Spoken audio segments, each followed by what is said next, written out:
Well, there's too many papers up here, so I brought my own. So good evening. Thanks for being with us tonight.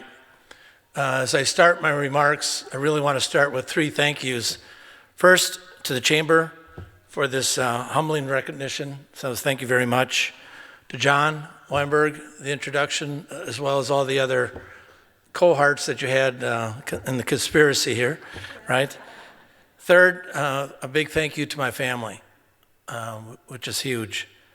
And I know Bob talked about 50 years. Well, we just celebrated 50 years 11 days ago. So we, for our marriage, my wife Peggy over there.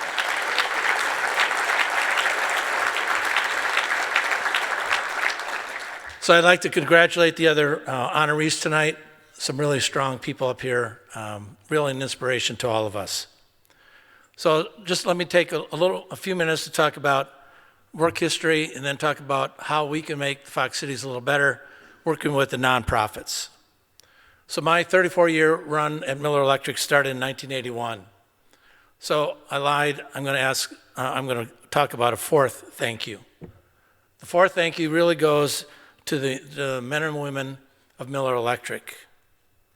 The men and women who gave every day for my 34 years, they gave their ideas, their passion, and their effort, day in and day out. And we generated some incredible results, incredible. During my 20 years as president, I never considered it a job, and I considered it an immense privilege to be the president of the organization. As you said in the introduction, my philosophy about dealing with people is that our people, just like your people, make more important decisions outside of work, right? To get married, raise a child, sometimes take care of your parents, buy a house, all those kind of things. And most of the time they do it well. So why can't they help us run our business? So we tapped into that resource and we had some incredible results. Our people cared because we knew each and every one of their names. So I could walk around the plant and name everybody and know something about their families. We cared about them and they cared about the business. They took care of our customers. Again, our people really delivered. We delivered positive results that benefited our employees, our people, right? We also focused on building a culture that was second to none. And this was a long time ago before it was really cool to do that. And the other thing that we really focused on besides the culture was that we wanted to make a difference in the community. Again, think about this. This was in 1986 when no one was really talking about that too much. And our people start to make a difference in the community, teaching junior achievement classes, participating in strong United Way campaigns and those kind of things. So our thought process was that profitable companies make a difference in the communities in which we live and work.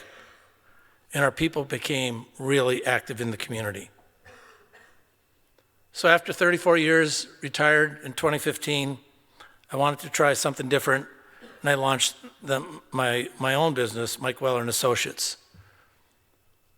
I wanted to try something different, and I launched an executive consulting business, focused on addressing key strategic issues and strategies with my peers in the community to help them make them a better, stronger company as they try to take their organizations to the next level.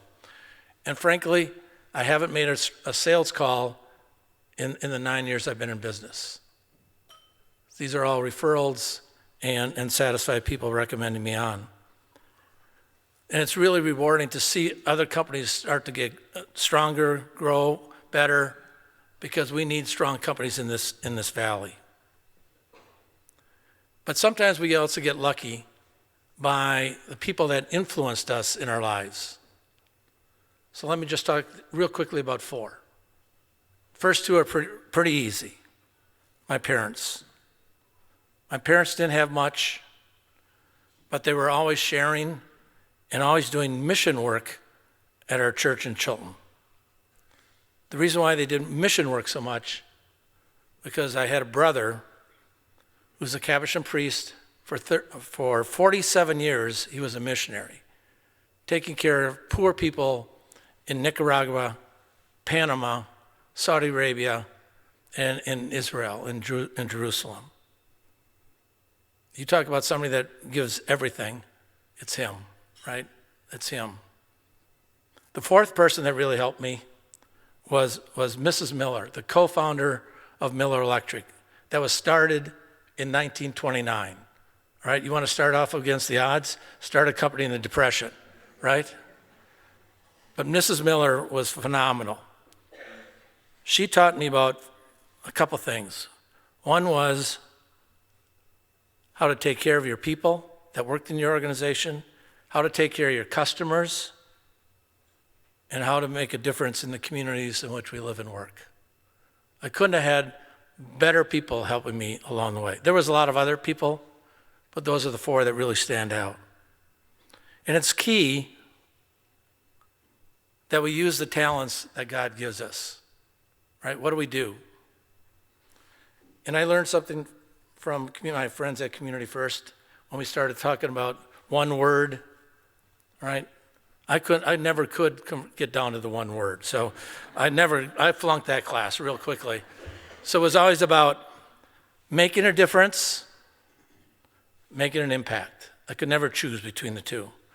But that's what I wanted to do. Those were my key themes. Striving to make an impact when no one's looking. You don't do it for headlines or to take the approach, put me in, coach, I'll do it. So tonight, I'd encourage you as business leaders, my peers in the community, to take a stand with me on two different areas. One is, first, make a difference in the lives of the people that work for you in your organization, to tap into their talents, to help them grow and be all that they can be. Listen to their ideas, ask for their ideas. It's a real powerful way to gain people's trust. Second is let's do even more for the nonprofits in this community. For me, and there's many in the community, there's many good nonprofits. For me, it was Habitat for Humanity, the Boys and Girls Club, Riverview Gardens, the PAC, to name but a few. Think of the difference that those people make, right? For you, I'm sure you have your favorites as well. But let's all get off the sidelines, get in the game to make a difference, to make even a bigger difference, to have an impact, to be on a winning team, and to make the Fox Cities an even greater place than it is today. So thanks for listening to me tonight.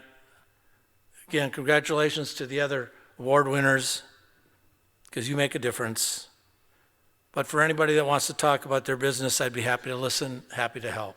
Thank you very much. Have a good night.